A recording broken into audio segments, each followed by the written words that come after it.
Okay.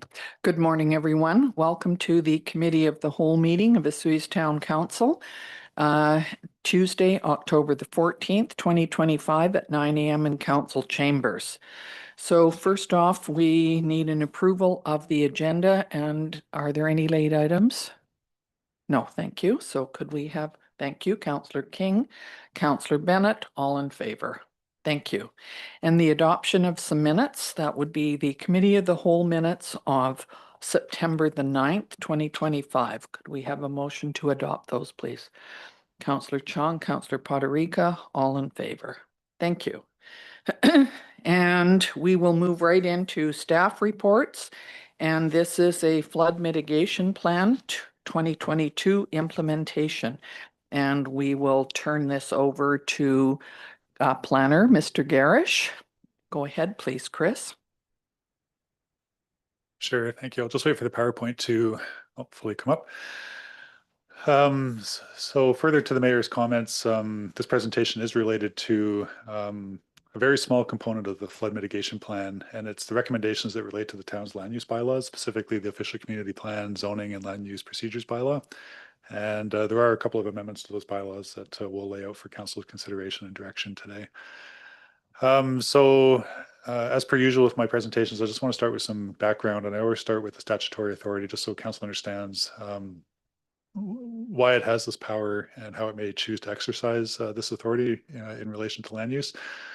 So for floodplains, it's section 524 of the Local Government Act. It says that a council or local government may, if it believes there's a flood hazard within its boundaries, establish regulations to guide development within that hazard area, obviously to try to mitigate damage to property and also human safety. And so it can do that by creating a floodplain area, creating a level that construction has to be above, and also setbacks from bodies of water, basically typical floodplain mitigation measures. The province also requires that when a council is creating these floodplain regulations, that it must consider guidelines that have been put out by the minister. And so in this instance, the guidelines date to 2004, most recently updated in 2018, and it's a comprehensive document, but again, it's basically intended to try to prevent injury, property damage, etc.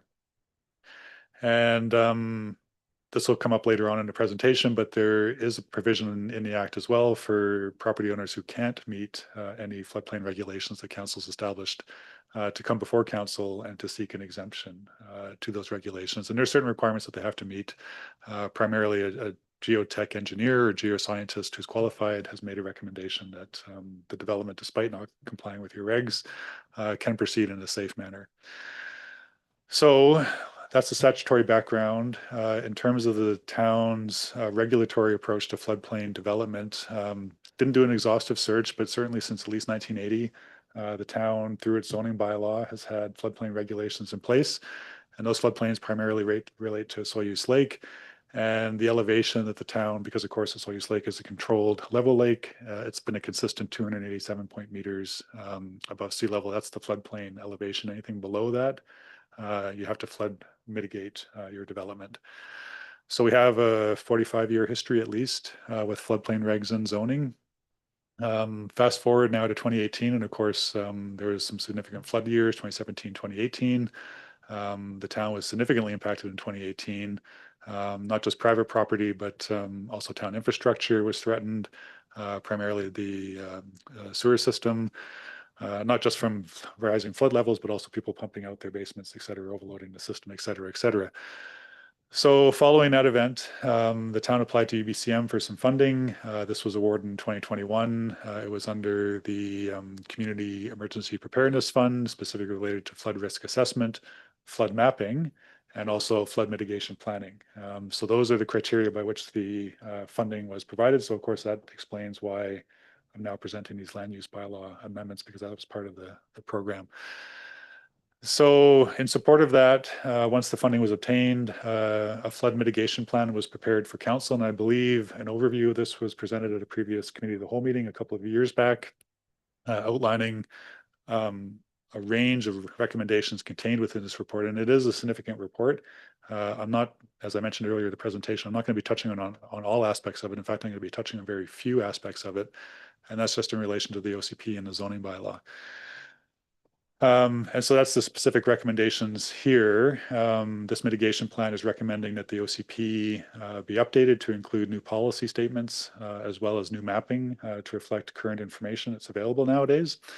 And it also then, thinking of the hierarchy of the town's bylaws, that once the OCP is amended, that same information is incorporated into the town zoning bylaw, and that new regulations be introduced, and that could be revised setbacks, regulations related to wave action, possibly increased flood construction levels, and then also flood proofing requirements.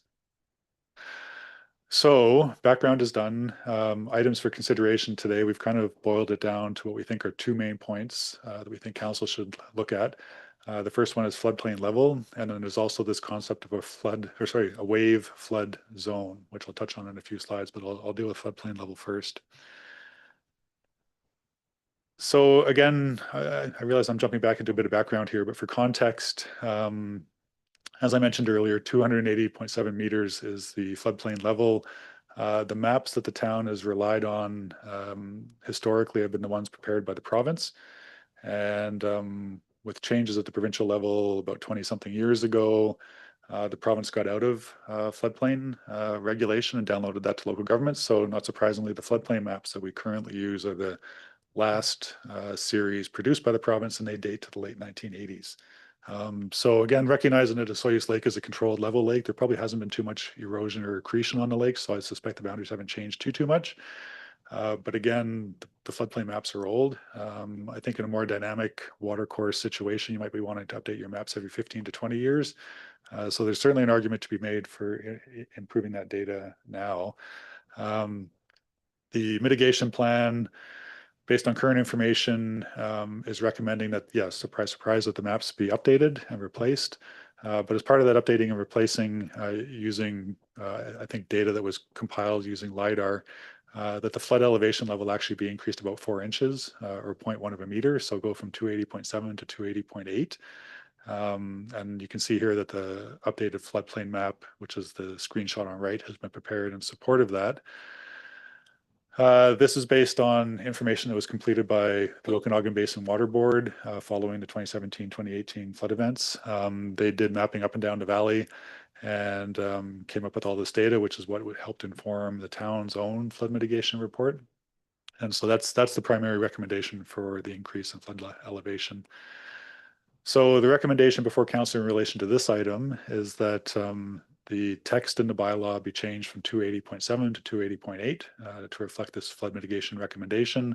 That the old provincial mapping from the 80s, which currently forms Schedule 3 of the zoning bylaw, be replaced with a new map schedule that includes the boundary for this 280.7 meter or 280.8 meter elevation. In support of this change, that the policies that speak to flood hazard in the OCP be updated.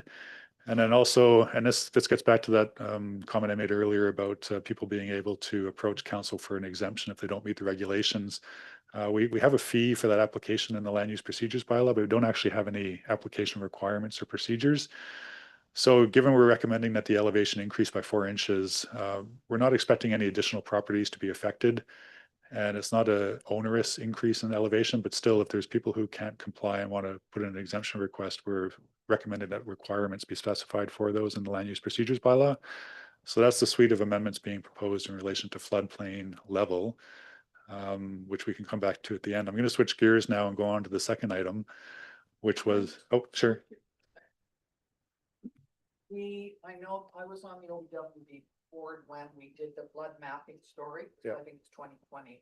And it was quite comprehensive. It was done using LIDAR. Yep. Plus, what they did was do maps of all the the OBWB flood mapping story. They did views of every lake all up and down the valley, and on there you could say the level, and of course I always think about it in feet because that's what the Zozel Dam does, and that's how we basically look at it. But if it went up 1 foot, here are the properties, and they weren't all lakeshore properties either. There were properties inland that could have been flooded had the lake level gone up that high, because it was groundwater too that was seeping up.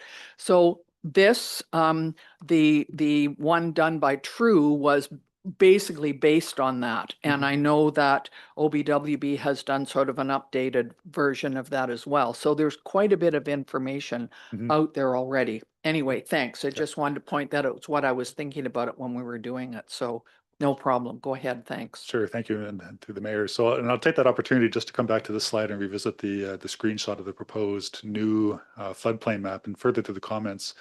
Certainly, council can see here and unfortunately, I can't zoom in any closer, but you can see the map of the town and the blue shaded area, and you can see what the dark blue line represents the new extent of the 280.8 meter floodplain level. There are a number of inland properties not adjacent to the lake that would potentially be affected by flooding if that was to occur. Okay, so yeah, so sorry, so this is the recommendation in relation to floodplain level, and then the other item that we wanted to flag for council consideration and direction was this concept. It was touched on in the flood mitigation report. The consultants came back and put more attention to it, which we're going to present here. But this wave flood zone, which recognizes that how can I put it? The historic approach to the flood level on the lake was a uniform, consistent number, the 280.7. It doesn't recognize potentially the nuance of the lake foreshore area, that there's different treatments, different materials. You can see in the second dot point, some of those are itemized out, the rock revetments, the sand beaches, gentle slopes. So you get different treatments along the shoreline. Wave action is more likely to occur in certain parts of the town's boundary with the lake than others. And so a single consistent measurement, while certainly easy to administer, may not be reflective of the threats experienced at particular parts of the foreshore area and different parts of town. And so a wave flood zone would attempt to address that by bringing in different types of measurements, which I think I'll get to in a couple of slides here, but I do have some visual examples just to show what they're getting at when they make these statements. So here we can see an example where the shoreline treatment is actually a hard wall, a retaining wall, that's been built up, but it's in an area of town that's subject to wave action. So you can see here they were fortunate enough to get waves crashing up against it. Those wave actions might cause more damage, might result in overtopping. And so the considerations here might actually be higher to build up than it would be in other parts of town that aren't subject to the same effect of the waves, right? So that's basically what this wave flood zone is getting at. Thank you, Madam Mayor. Just a question, Chris. When we talk about the wave action, I find like when we had the last floods, basically living beside the lake, there's a lot of boats out there, and a lot of big wave boats. And they continue, even though the water is high level and they're telling people stay off, continue to use the lake. Mhm. Does this take any consideration of how you say, okay, right now, because of the high water, you're at this high wave flood zone? And the water's that high, and then people still go out there, and when they're running their boats, it just keeps. No, this is focused on how development on land can respond to those flood, not events, but aspects of the flood, if it's wave action or not wave action. What's the best way to protect your property and also your safety, right? Okay, it makes sense. Yeah, so upland considerations, not out into the lake, Okay. if that helps. Yeah. Okay, thank you. Yeah. Okay. Yeah, so as I was saying, so the wave flood zone would recommend a more nuanced approach. And I've got some examples here in a more detailed table in the next slide. But say, for instance, if it's a gentle grass slope, the report is saying that there will be probably a higher likelihood of wave run-up, as they call it. So that would increase your need to raise your development above that. And so in those situations, it would be up to potentially 1.7 meters additional height, which I think you're certainly 5 feet, if not a little bit more at that point. But compare that to other properties that might have what they're referring to as steeper or armored slopes. So armored slopes would be the retaining walls, riprap, stone, rock, something else to try to break that wave action. In those situations, it's actually going to be a lower wave run up. And so you're not looking at the 1.7, it's going to be lower. So you might only have to build your house up an additional meter or 1.3 meters. But you can see that, there's a lot of variables there, and it's going to change based on the property, where it is on the map, et cetera, et cetera. And I pulled this out of one of the consultant's documents just to try to give an example. I know it's not specific to what I was just speaking to, but it can kind of give you a sense as to, you know, development within what they're referring to as the wave flood zone is going to have to be a little bit higher than, say, development outside of it, which is the house behind. Still in the flood zone, but it's what they're calling the inland flood zone, so not as subjected to waves. So it can actually be a bit lower and comply, whereas in the wave zone, you have to be a bit higher in order to comply. But regardless, the first three houses there are all within the floodplain for the lake. So I'll just leave that up for a minute. I apologize, I didn't have this in the report, but it was something I found as I was putting the slides together. So houses that are facing north or south are obviously subject to more wave action than, say, the ones on the east or the west side, right? They don't seem to get the same waves, and it would probably cause the same amount of. Well, Sorry. Can you explain about houses that are north-south? Because that's normally where we get the winds from, the north and the south. I would imagine the wave action would be higher there than they would on the east and west side, or well, maybe not. so through the mayor, so I'm a little hesitant to comment because I feel it's a little bit outside my wheelhouse. And unfortunately, the consultants from True weren't able to be here this morning. I'm very comfortable speaking to the proposed amendments to the zoning and OCP. But if it's council's desire, I'm sure we could ask True staff if they want to come back to a future council meeting to speak more to wave action, which I've actually got in a later slide as an option for you to And consider. I'm thinking about my property because I'm on the west side, but I'm in a bit of a bay. So I don't have the same wave action there as houses that would be like facing the wind. That's all. Yep. Oh, Thank you. Not a wave expert, but my understanding is the maximum height of a wave is by two variables, the fetch, which is the maximum length of or distance of the wave traveled, and gust speed. So it's about 7K from the north end of Vesuvius Lake to essentially Cottonwood-ish. And if we gust at 50K, you're looking at like waves of around 83 centimeters, if not bigger by a bit. So there's online calculators.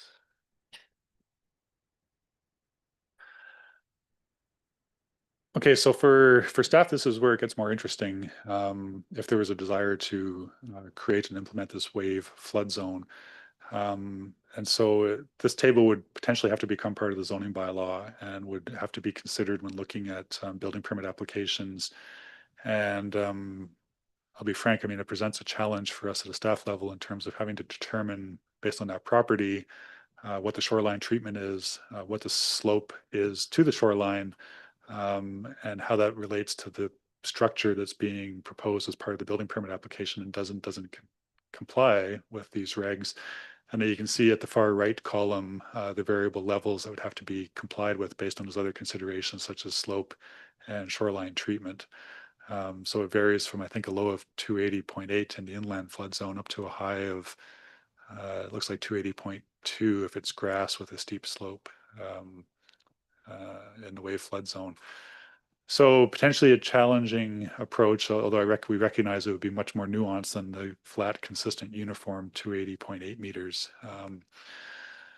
So, and I apologize for the next slides. They are very text heavy. And again, I apologize too, because it's basically repeating stuff that's already in your report, but I just wanted to highlight because this is the wave flood zone is a challenging one for us at a staff level. And so in terms of considerations, which I've already touched on, you know, if it was implemented, it would accurately reflect probably the higher hazard experienced by lakefront properties that are directly exposed to waves. It would certainly be more nuanced and provide more than just a single contour, differentiating exposed versus protected parts of the lake. And then this would obviously allow property owners to incorporate very early on in their design process for any new structures, floodproofing that would meet the requirements if they're in the wave flood zone, so theoretically to their benefit long term. Of course, with that comes a recognition that potentially in those wave exposed locations, there's going to be a significant increase in the height that structures have to be built to above that flood level, which isn't currently the case. And at a staff level, assessing that compliance is going to be very challenging because we're going to have to take into consideration things not normally associated with a building permit application, which is the slope of the property and the treatment at the shoreline. And while we recognize that there are tools available to the town to help regulate those slopes and shoreline treatments, such as a soil permit or potentially even a development permit, these aren't always effective tools. There is no silver bullet here. So there could be challenges with compliance long-term, recognizing that dwelling units, their lifespan is decades, and the treatment of a property at the foreshore could change quite quickly and potentially without the town being aware of it, which could impact compliance with floodplain regs.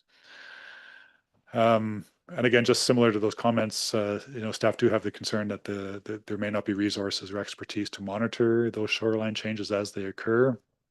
And then potentially that may result in situations where something that was compliant at the time of building permit issuance becomes non-compliant later on, potentially in an unsafe manner, due to changes at the shoreline and the property that the town is simply not aware of. And so monitoring that going forward. So 3 options that we've laid out here. Status quo would be to not incorporate a wave flood zone into the flood regulations at this time. Obviously, we recognize it's a part of the flood mitigation plan, so it's never really off the table, but at this point in time, council could choose not to incorporate it and potentially revisit this at some future point. Option 2 would be to incorporate it as proposed.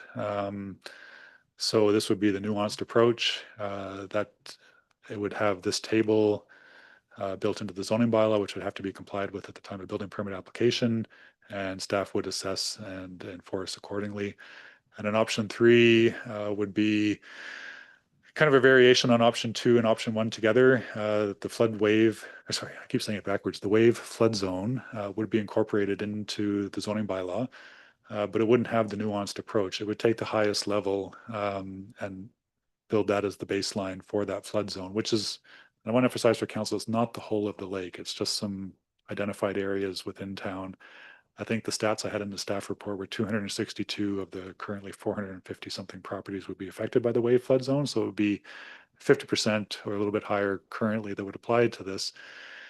And for those who can't make this proposed flat 282.2 under option 3, and again, this is why I flagged the flood exemption option earlier on, they would have to come to council for a flood exemption and justify not meeting that requirement. Or if they do want to meet it, then they have to build up to it. And there's criteria specified here that slope can't exceed 3 to 1, retaining walls can't be more than 0.6, and foundations have to be on a certain type, i.e. slab or concrete base. So staff's recommendation at this time is not to implement the flood wave zone, wave flood zone, sorry. However, if councils have a different opinion, and certainly if you want more information and recognizing that the flood engineers who prepared the flood mitigation report aren't here today, we could certainly invite them back and explore this a little bit more. And just in closing, because of course with anything related to hazard lands and council decisions on these types of things, there's always a concern about liability. And so we just wanted to touch on this, that yes, obviously a local government can be liable for negligence, but there has to be an actual negligent act occur. And if council is making a decision on a hazard policy or regulation and decides not to implement it as a policy decision, our understanding of the case law is that council is then basically protected from claims against negligence. It's within your discretionary authority as a council to not implement hazard recommendations for specific reasons. And that's it for my presentation. And I'd like I said, I'm happy to take questions that I can comfortably answer. But. So I'm going to start, and then Myers has a question.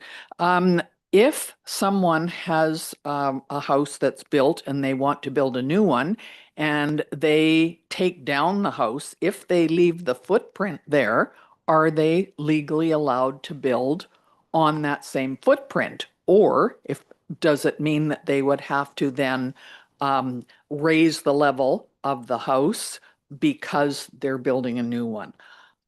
And And the other question is, it seems to me way back, like 50 years ago, that people who were building on the lake had to build at 921.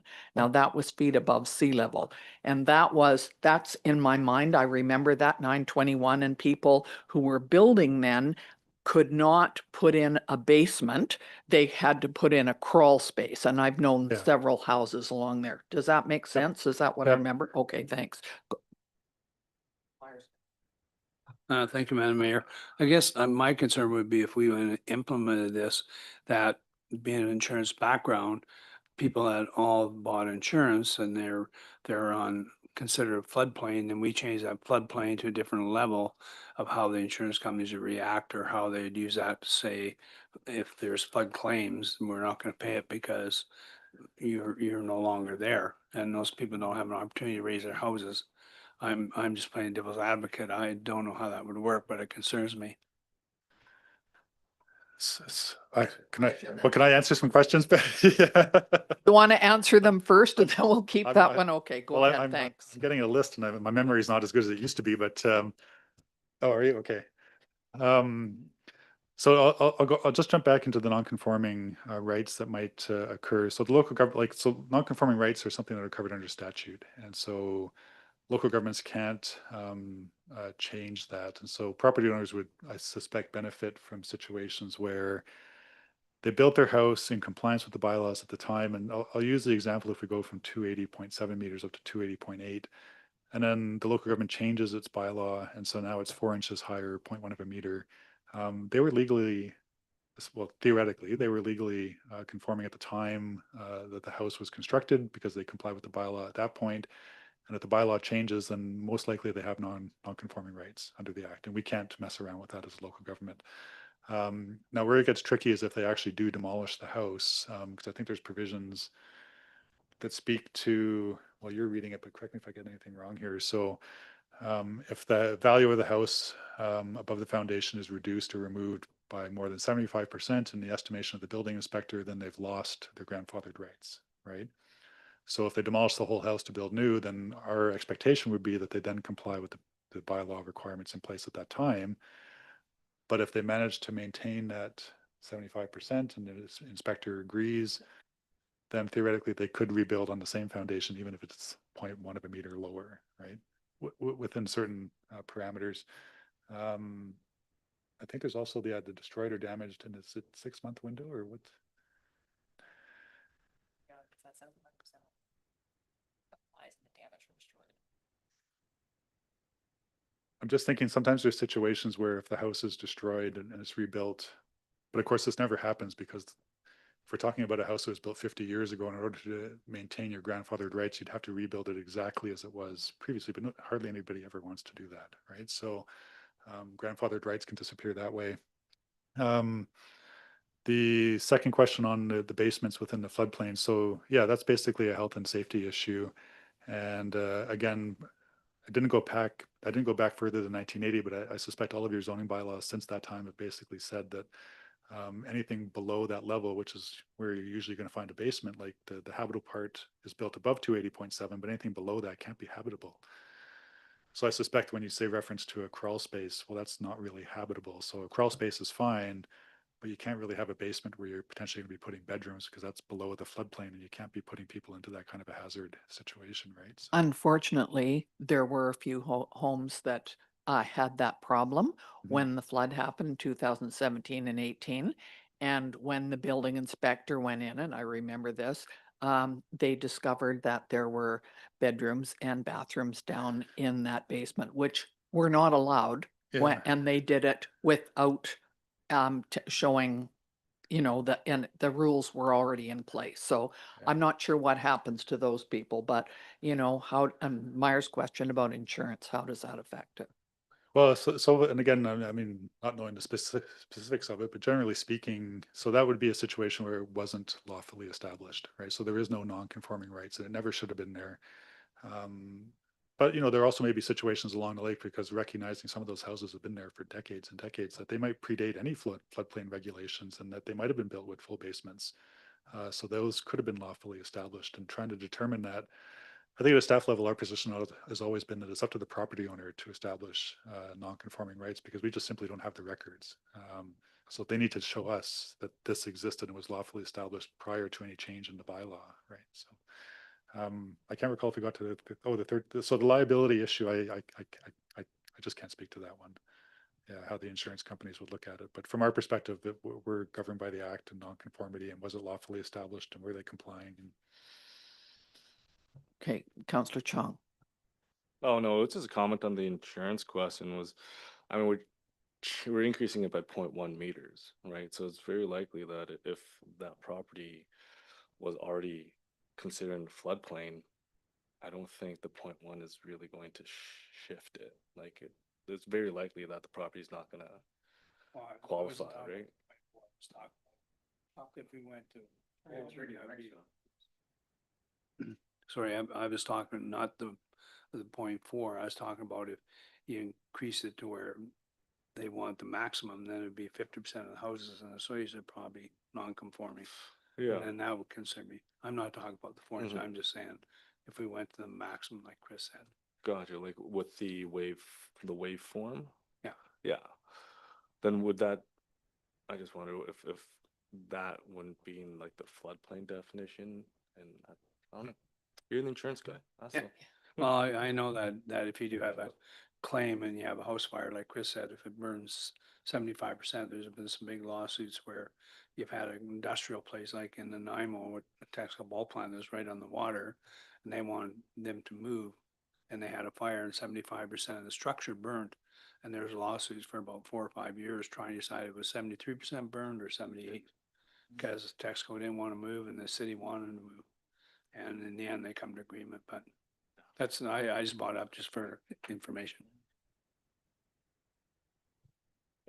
Councillor King. We've got different options that you presented. I think you put a lot of time in, and I think to protect the town that we should actually update our bylaw. It's 45 years old. Now, whether you take pieces of both, but on our chart, I'd support option 1. I don't know if it's the same one it's a different one than you got. sorry, so again, through the mayor, for council's benefit, so like just in terms of the presentation, to try to explain the recommendation that's in your report, I broke it down, so it does, and I apologize because I know it's not as straightforward, but I broke it down so that in the presentation there was 2 considerations, but the recommendation before you in the report is speaking solely to updating to 280.8, right, and to not do the wave action. And so I think the administrative recommendation is reflected here. And then the second part of my presentation, the recommendation was not to do the wave flood zone. So in your report, it's not referenced because it's not part of the staff recommendation, but you might find it in the alternatives. I think this option 1 leaves what you're talking about out and just updates the one part is Mhm. what I'm recommending. Okay. Oh, I'm just seconding it, and just to confirm, with option 1, we're just moving it from 280.7 to 280.8. That is it. So through the mayor, so that's the main change. But in order to make that change, we're recommending that the OCP policies be updated to reflect that. That the mapping be updated to reflect that. It's not just a text change. And then also we update the land use procedures bylaw to put in requirements for people who may not be able to comply with that and want to seek an exemption from you as a council. If so, here's what you need to submit in order to have council consider that exemption request. So is that just a given that all of the other things would be done if this gets passed, or they all have to be put in the motion?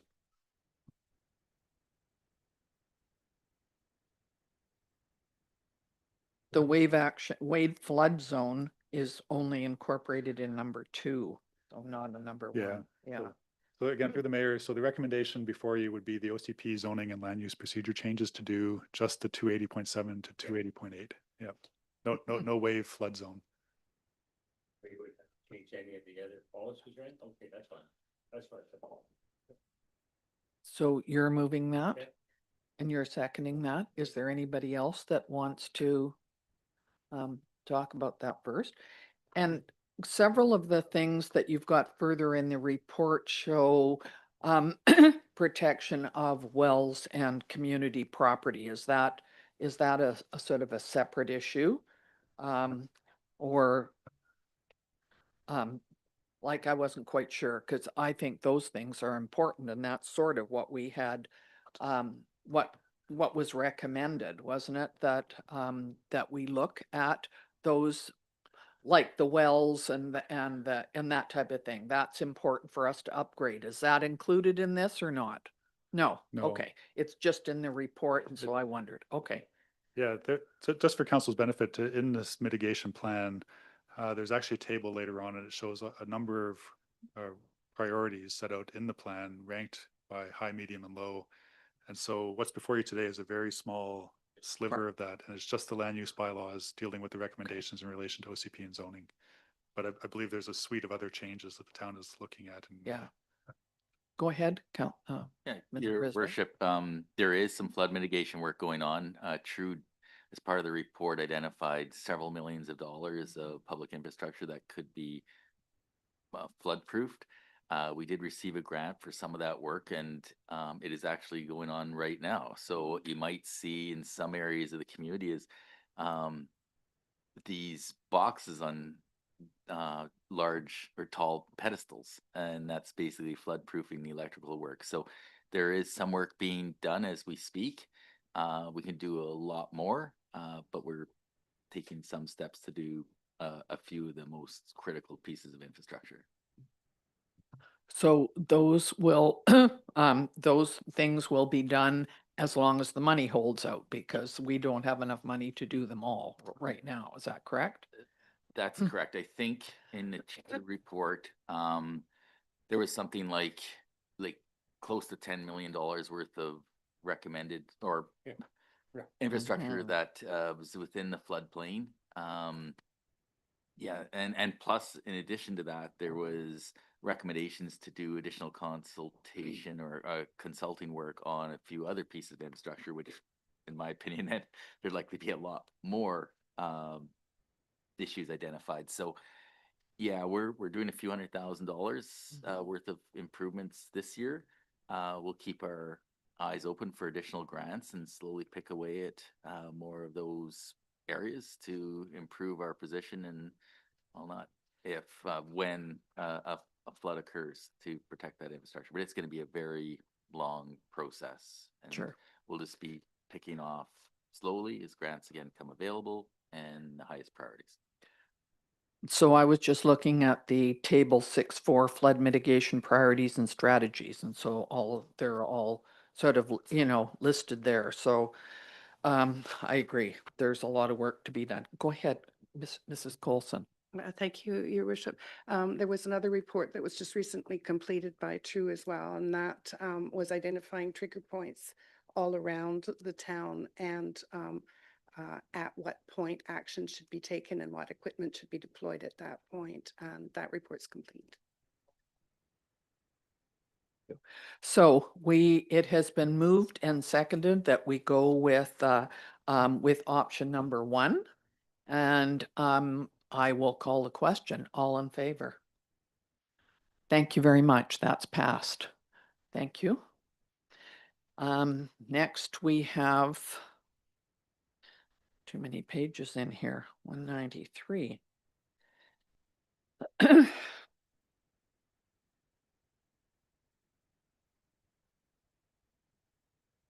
The proposed servicing officer designation bylaw.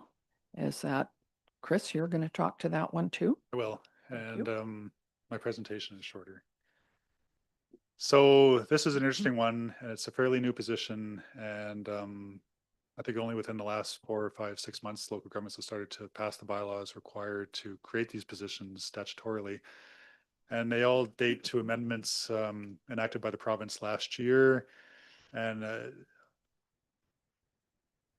yeah, sorry, I'm just reading quickly. I think I got to cover the next slides, but it's part of the whole provincial rollout of small scale multi-unit housing, trying to address the housing crisis, giving local governments updated and newer tools to respond. And in this situation, the province amended the act to allow for what they refer to generally, I think, speaking as more sustainable transportation infrastructure. to be required at building permit stage and also subdivision. And that could include the requirement for benches, bicycle parking, parklets, transit shelters, and waste disposal recycling containers at those shelters, et cetera.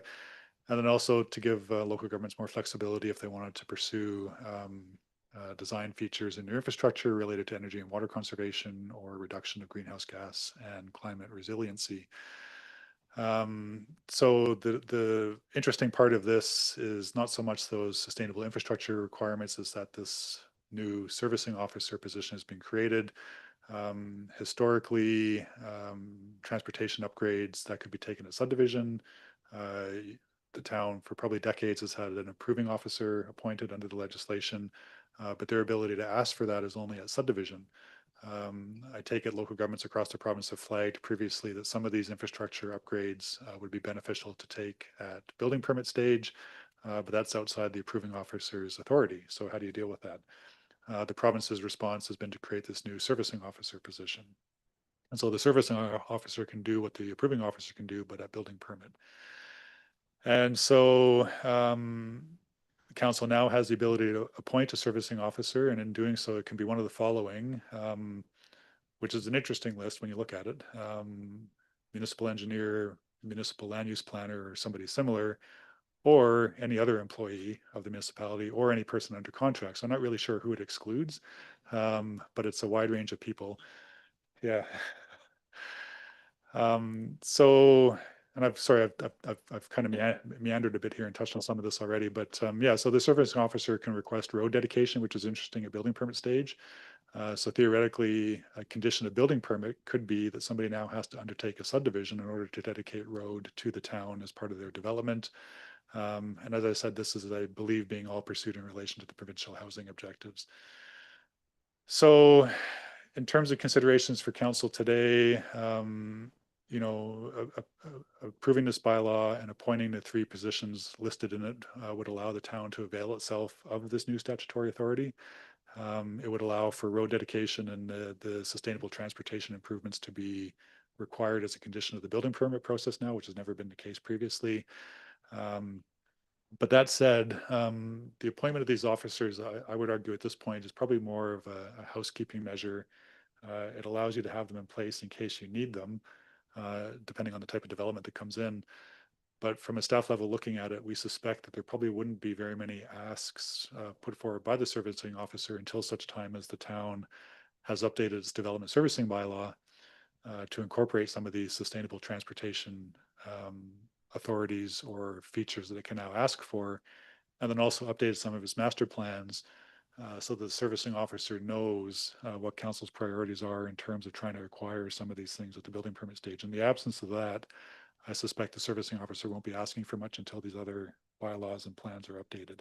So it's more of a setting the table kind of a bylaw, get the position created, get it in place, and so when the time comes, you're ready to start asking for these things should they be required. So a couple of other considerations, obviously, and this applies to subdivision as well, road dedication taken by council. There is no compensation being paid. Obviously, that's going to be a change for property owners at the building permit stage if that is actually required by the servicing officer here at the town. People may not be familiar with that, so there might be some additional education or outreach required to make people familiar that this is now an option that could occur at building permit stage. And finally, just recognizing that even though the staff recommendation is that these positions be created, council is not required to appoint a servicing officer under the act. It's something you may do. It just seems prudent to us that it was something that you would put in place at this time in case the need for it ever arose in future. So 2 options, that the bylaw be initiated, or status quo, which is not initiated, and staff are recommending that it is initiated. And that's my presentation, and happy to try to answer any questions. Thank you. Councillor Chong. I move option 1. Councillor Poderica seconding that.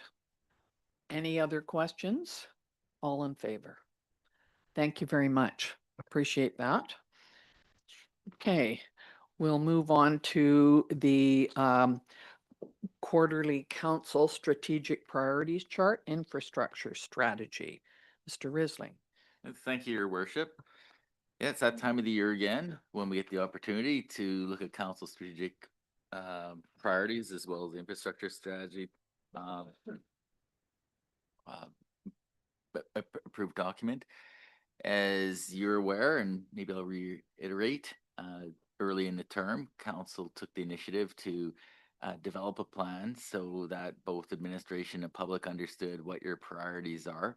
We look at these quarterly, and council has the opportunity to get additional detail or updates on the various items, as well as to reprioritize any items on the list or add or delete any. So this is the opportunity to, again, provide that update as to where we actually are on your priorities, as well as your opportunity to make changes if you choose to do so.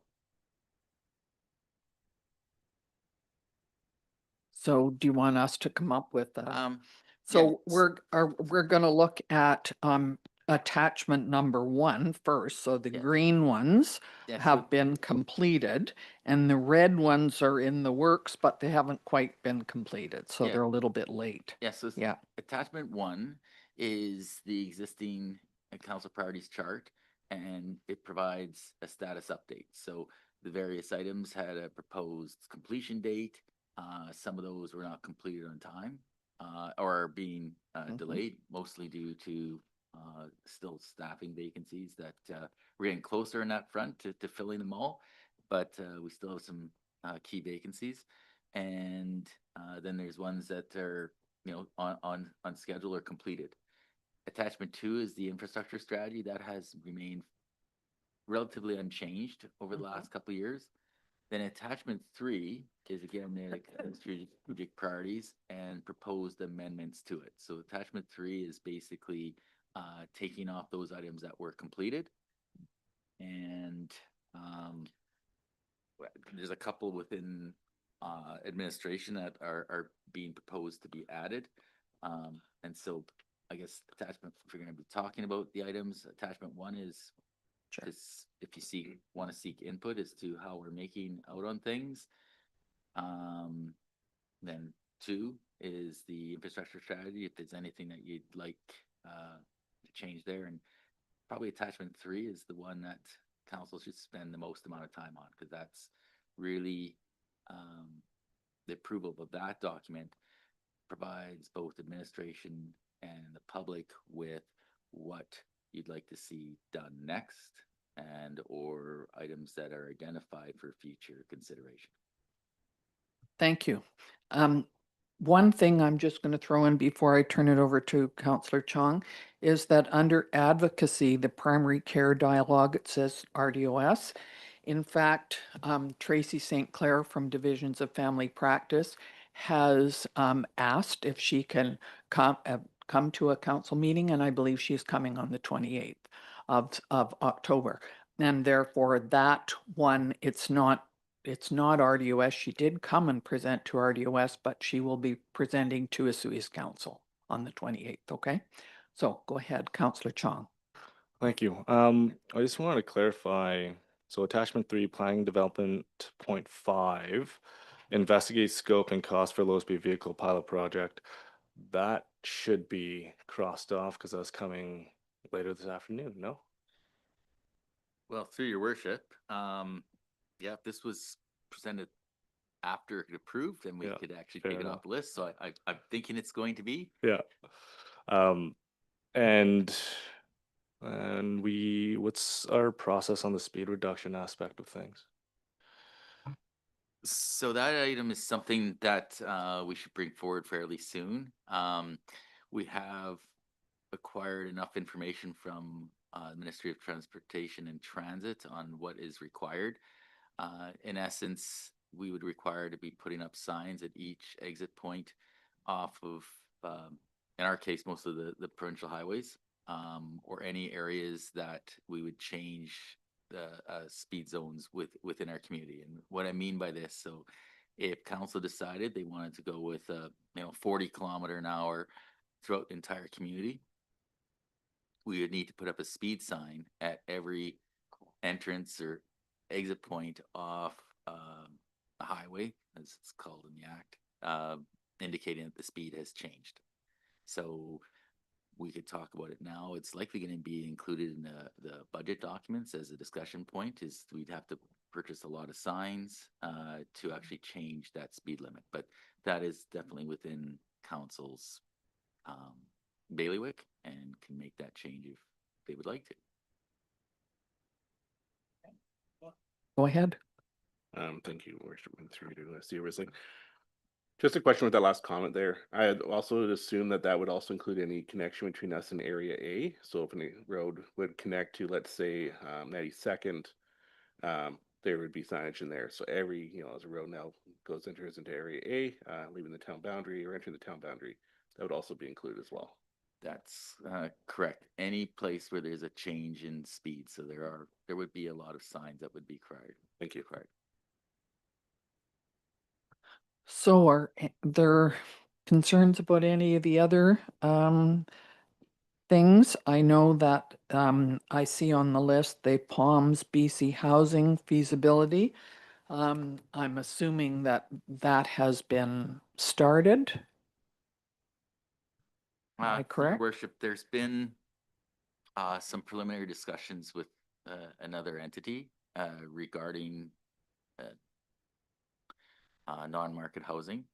We're not exactly sure where that is at this point. We're hoping that catches some wind and may assist in that regard.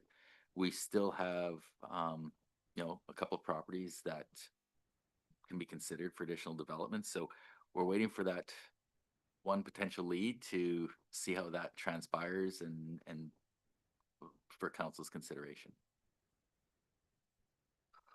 Would it then be prudent to change it from the Palms BC housing to just perhaps like flexible housing feasibility if we're talking about housing in multiple locations, not just the Palms? Through your worship, definitely. I think when this was first brought up, it was identified to look at, I guess, properties that were within more of our control. But certainly we have service providers out there that could take on some of this initiative, and they may request tax exemptions, for example, and that is definitely within they can actually do that, and council could provide them with tax exemptions, which is still something that council can be involved in. But if we wanted to make this broader, definitely, because there are organizations that could fill some of that need. I support that. Just as a follow-up, I think broadening the scope of that point would just allow us to have more flexibility. Whether we explore, a development corporation or public-private partnership or something along the lines of all the thousands of ways to skin a cat. So I propose renaming it to just flexible municipal housing strategies. But see, your worship, I think that's probably a good idea. Yep. As council is aware, the OIB just opened up their new housing units, and the town did have a play in that with regards to servicing, et cetera. And so obviously it was an OIB development, and they took control of it and developed that building, which just opened I think last week. But there was a piece that council played in it, and they should be recognized for that. And so there's other options out there to meet that housing need within the community in the region. For sure. Go ahead. And then I just have a concern with the childcare needs assessment recommendations with the impending new census 2025, if I recall correctly, is the census date-ish. I don't know if it's just observation bias with having a young family, but definitely noticing that there is an influx of young families. And I worry that the previous survey may not be correct because they were using past modeling data, and I think it may be understated. So is it possible to push it until we get like the newest census data so that we can make more accurate recommendations with the childcare needs assessment? So through your worship, we can do that. There was a lot of work with that childcare assessment that was updated albeit on old data. I think one of the positives with the action identified in the strategic priorities chart is that it, and this came out of the recommendation of the last childcare needs assessment, is that there will be, hopefully in theory, at least that's going to be the recommendation, to include a lot of these service providers within that committee. So the positive with leaving it the way it is that at least the committee that has frontline people that see the influxes that you're talking about can communicate it to that group and start moving on the various pieces that are required. Maybe one additional piece was, as I recall, that report was concerning in that there were there's a lot of need. And so it was, my concern was that, gee, even hitting what was in that report would be extremely aspirational. So I think if we could even accomplish what was in that old report, I think that'd be a huge kudos to council. I guess what I'm getting at, I think there's a ton of work regardless, and just even meeting old data would be fantastic. So I don't know if we'd want to delay the work here. I think there's something within legislation I may be plan to be corrected, but you know, a new child needs assessment is probably required actually so many years. But I can check into that. So I guess to answer your question, I think it's prudent to continue the way we are.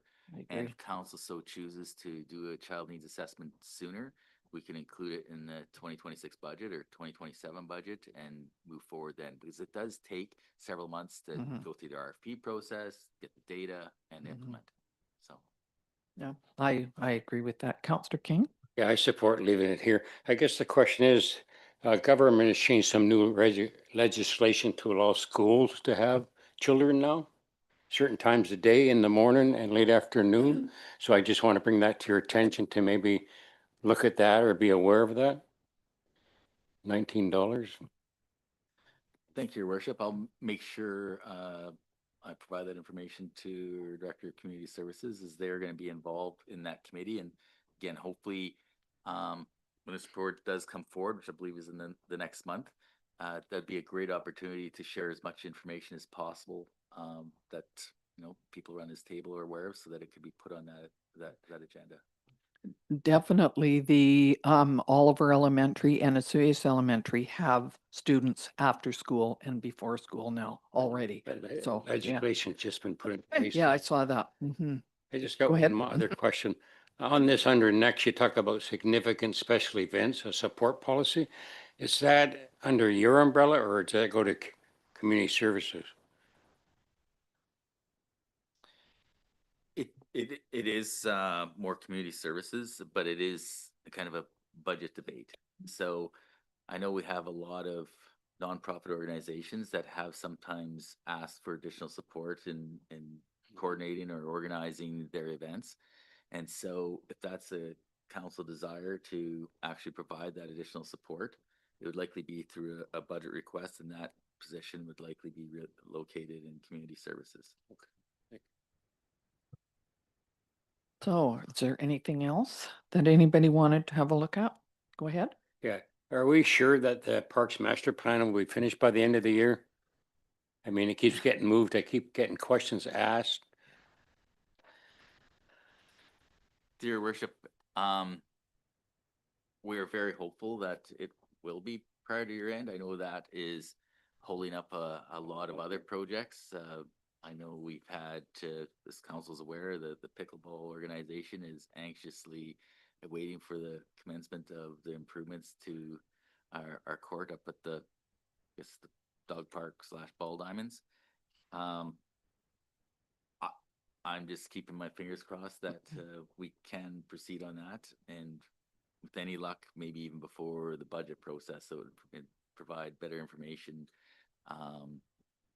It's actually having that Parks Master Plan would assist in the entire budget process, including things like the pickleball court.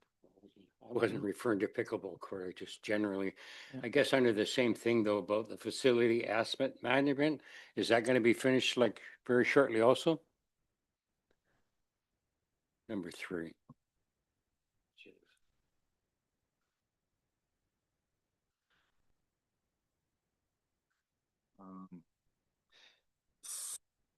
Through your worship, so that is a kind of an ongoing exercise. As council may recall, about a year ago, we brought forward it's a condition assessment, or I call it a very high level asset management plan for our buildings.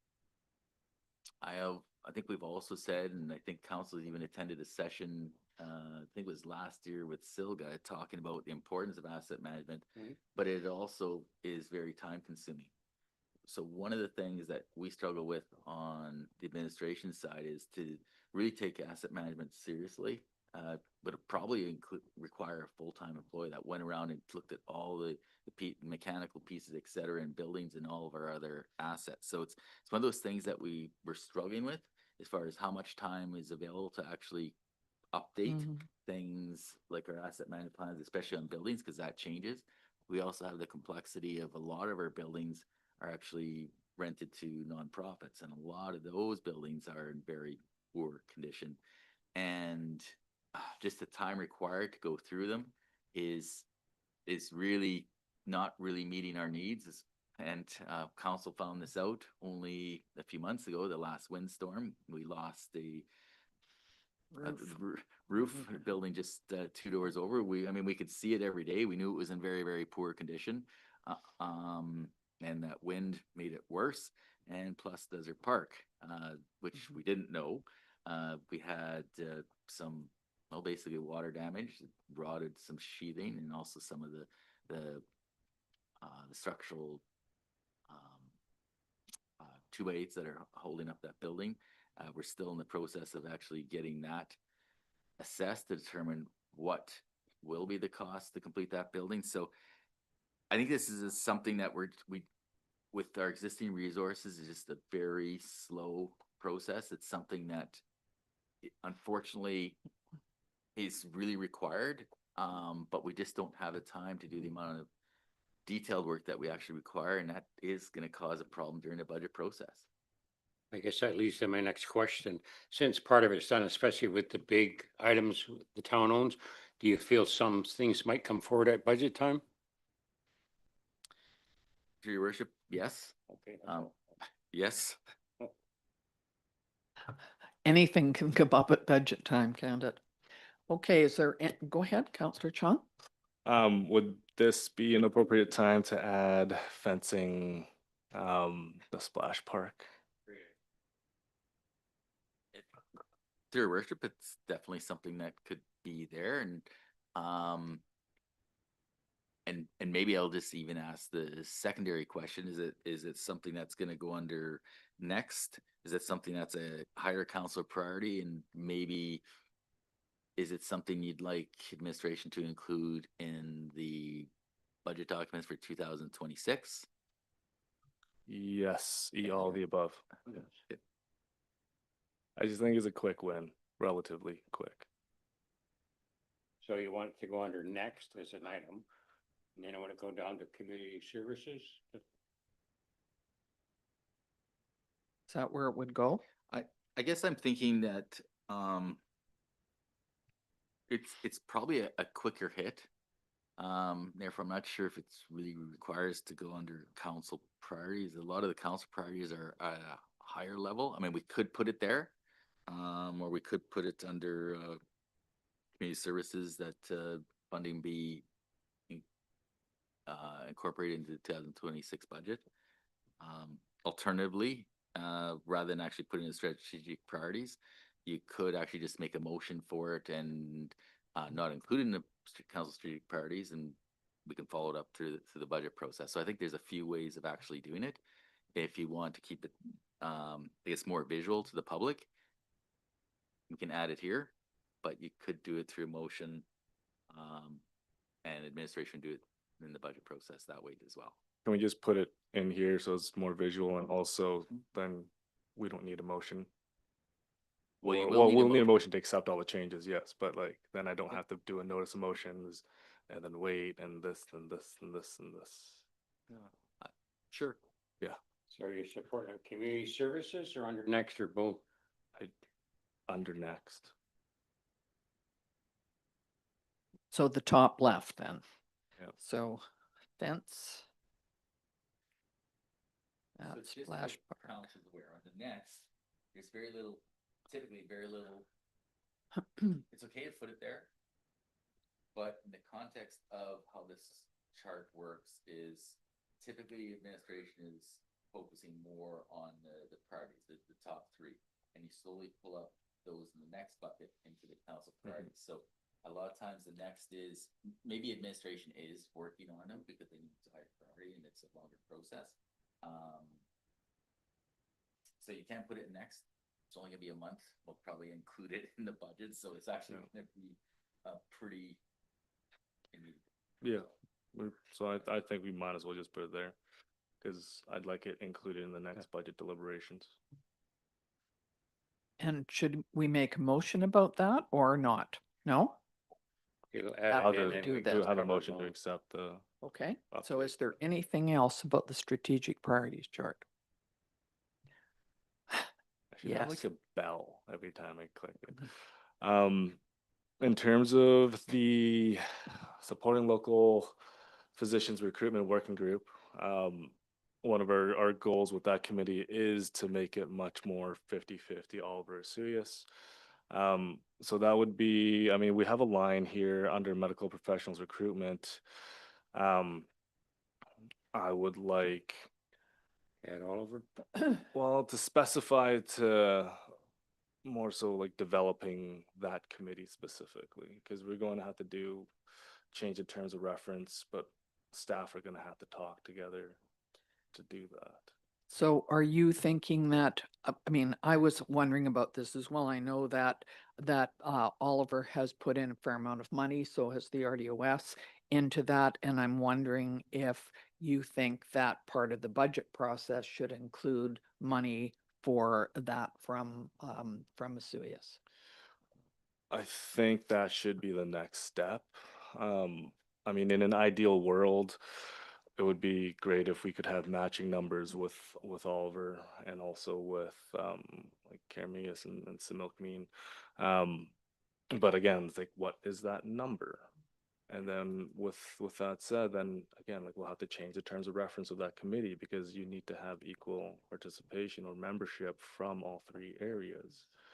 So it's just, I would like just more specifics and have that committee better. So how about this? So just two pieces. So number one was council did approve $3,000 to be dedicated to that committee, and I think it's something that will include in the base of the budget because it is an advocacy group. So I think that is done for 2025 and 2026 budget is coming up, and assume that's something that council wants included and likely pass. Maybe under the advocacy partnerships, it's just a simple change to actually just putting that committee's name there. And Yeah, essentially, yeah, because it just seems really broad there. So and the name of that committee again is supporting local physicians recruitment working group. Yes, Got an acronym? Flipperwig. That's what I call it. There That's you go. You've got an acronym. LPRWG. Local physician, or is it local health care? Local physicians. Yeah.